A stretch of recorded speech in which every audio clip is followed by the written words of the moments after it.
Okay, everybody. Hello. Today, this video is going to be me going through experimental control.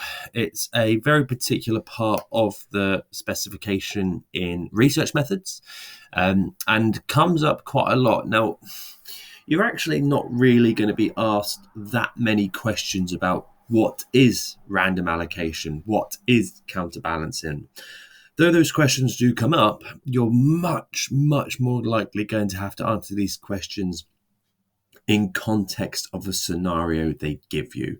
So they might ask you, for example, they give you a stem, an outline of a scenario, and they might say, how is this counterbalanced? So, what is counterbalancing in the context of an experiment? So basically, this video is going to be me going through four things: random allocation, counterbalancing, randomization, and standardization as well. So you need to know these, and you need to know how to apply them as well.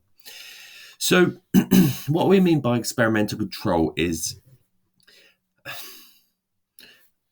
and it's probably worth writing down this definition, but sorry, I've just gone completely blank there. When we're talking about experimental control, we mean the extent to which we can ensure that the IV is affecting the DV, or we know the IV is affecting the DV. And we do that by, we ensure the IV affects the DV by ensuring we control for all of those extraneous variables. So the four things I'm going to be going through today are ways to control extraneous and confounding variables. Now, if you don't know what extraneous and confounding variables are, you probably want to watch the video on variables or look at the slides. But essentially, confounding and extraneous variables are things that may affect the DV that we don't want to affect the DV. So tiredness, mood, temperature, natural skill in things. So we want to be able to control those things. So I'm going to be going through four factors here. The first one in this case is, there you go, there is pretty much the definition I've just said. Experimental control refers to the idea that the experimenter can do certain things to try and ensure that it is the DV that affects the IV that affects the DV and nothing else. One thing that is worth noting down is laboratories tend to be quite high in experimental control, because laboratories, you're more able to control those extraneous and confounding variables. So these are the four things we're looking at: random allocation, randomization, standardization, and counterbalancing. And the first thing I want to look at is random allocation, a very, very common question. So you may be asked, and inevitably at some point you are going to be asked, how to randomly allocate people. Now, what is random allocation? It's the practice of splitting a sample into two or more groups, but giving an equal chance to participants to be in any group. And the easiest and simplest way to do this is the hat method. So an example here is a typical piece of research into eating an apple a day and its effect on blood pressure. What's the IV? What's the DV? Right. Well, to figure out the IV, you need to know what the thing is that affecting the DV. And in this case, the IV is whether you have an apple or not. So it's two groups: those who eat an apple a day, those who don't eat an apple a day. What's the DV in this case? Remember, the DV is always numerical. DV is always the thing that is measured. And in this case, blood pressure is measured. Now, how do you randomly allocate people? You get a sample, right? You have a sample. And how do you randomly split them so that half of that go to one condition, half of it go to another one, without it being biased? So the best way, and you probably need to consider this question here. So for random allocation, that typically tends to be used on independent groups design, because you're splitting them into two groups and you're doing that randomly. You're allocating them randomly. Now, in terms of random allocation, it's quite annoying I don't actually have it on the slides. I will adapt this. So by the time you look at this video, hopefully I have adapted this. But random allocation is done via the hat method. Now, you need to know these 3 or 4 stages, and you need to be able to outline them succinctly. In order to randomly allocate, you put all participants' names onto separate pieces of paper, screw them up, and put them in a hat. First step. Say I'm looking for 60 participants. I pick 30 out and they go to condition A, in this case, eating an apple a day. And then I pick the remaining 30 out and they go to not eating an apple a day, condition B in this case. Now you have to, and students get so stupid with this sometimes, they get so lazy with it, and they say, I pick all the names out and they put them into conditions. Right? You have to say you pick 30 out and they go to condition A, and then I pick the remaining 30 out and they go to condition B. You can do pick out one A, pick out second one B, third A, fourth B. You can do it that way, but the point that you have to make a note of here is that you have to outline each of those steps. Students lose really easy marks by just getting lazy with it. I'll do the hat method. I'll put all the names out and then pick them out. Right, that's not enough detail. So the second one is counterbalancing.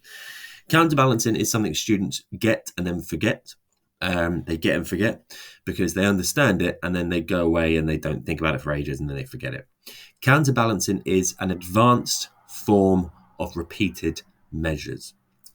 So it's an advanced form of repeated measures. If I go back a bit, I want you to imagine I do this as repeated measures. I want you to imagine that I do this as repeated measures. So all participants do both conditions. I have a condition where they don't eat an apple, and then I measure their bloods, and then I have a condition where they then eat the apple and then measure their blood. Think about the problems of, now this is slightly different, to be honest, it's not a good example, but think about the problems of order effects and practice effects. Now, it doesn't really apply in this case, but order effects are when are tired and boredom. When in condition B, you start getting a bit bored of the experiment or a bit tired and your performance goes down. If you think about practice effects as well, in condition B again, you get better at the task you're doing, be it a word search or whatever, and your performance goes up. The point being that condition B always seems to have its results affected by order effects or practice effects. It's worth noting that down in particular, the condition B onwards always is affected by order and practice effects. So when you're doing condition B, is it really valid? Are you measuring it valid? Now, counterbalancing is a technique used in repeated measures. What you do is you get your big sample and you split them in half. Now, students often say, well, if you get a big sample and split them in half, you have two groups as independent groups. No, it's not. Because when you split your groups in half, this group do A, then B. This group do B, then A. What you're doing is all participants are still doing all conditions, and therefore it's repeated measures. Remember, with independent groups, this group does condition A, that group does condition B, and that's it. But with counterbalancing, this group does A, then B, this group does B, then A, and you can see that just here. Now, why is this important? And this is the most important bit to note down. Why is this important and what does it do? If you have a look at the second condition right here, so for group 1, they're doing B. For group 2, they're doing treatment A in this case. In terms of practice and order effects, they still exist, right? Please make a note of this, that practice and order effects still exist when you counterbalance. But if you have a look, we've spread them evenly amongst both conditions. So please, can we make a note that practice and order effects always hit the second condition, fine. Counterbalancing does not reduce the amount of order or practice effects. It doesn't. There are still order and practice effects. But what you are doing with counterbalancing is you're spreading these order effects evenly amongst condition A and condition B. So it's not the same condition that keeps getting hit. Now, I think I've explained that relatively cohesively. So if you don't get it, it might take you a couple of times to wrap your head around it. But counterbalancing is really, really important. In terms of standardization, this is, again, quite a common question. Standardization is basically keeping the experience the same for all participants, with the exception of the IV. So standardization means everything being the same instructions by the same researcher at the same time of day. Now, you're doing it on different days, admittedly, but every participant gets the same experience. The only difference, sorry, Bella, the only difference is the IV, right? Now, what's a consequence? And again, you definitely want to write this down. If you standardize the experience for everybody with the same instructions and the same researchers, with the only difference being the IV, if the results are different, so if the DV is different, the only thing that could have caused that difference is the IV's effect on the DV. I'll say that again, a bit quicker, but if you understand that, then you get standardization. And why it's so important is that if you standardize the whole experience for the participants, and the DVs end up being significantly different, the only thing that's caused that difference is the IV. Right? That must be the case.